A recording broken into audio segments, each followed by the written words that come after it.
It is still to this day the deadliest natural disaster for the United States. We're talking about the Galveston Hurricane of 1900. Joining me now is Lance Wood, the Science and Operations Officer with the National Weather Service Houston Galveston office. Thank you so much for joining us today, Lance.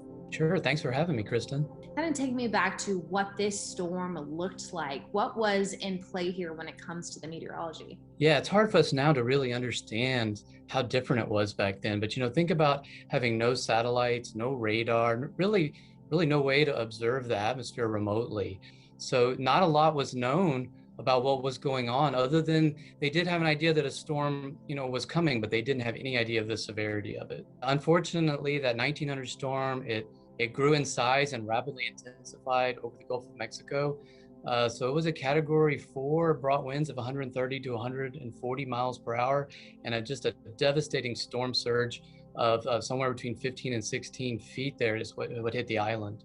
Well, you can imagine with no protection there along the beach, it overwashed all of Galveston Island. In fact, I believe the highest point was about 9 feet above sea level. So everything was overwashed, kind of like what happened to Bolivar during Hurricane Ike. So imagine trying to survive that kind of water with wave action, and then also the debris that was flying around from lumber and slate roofing.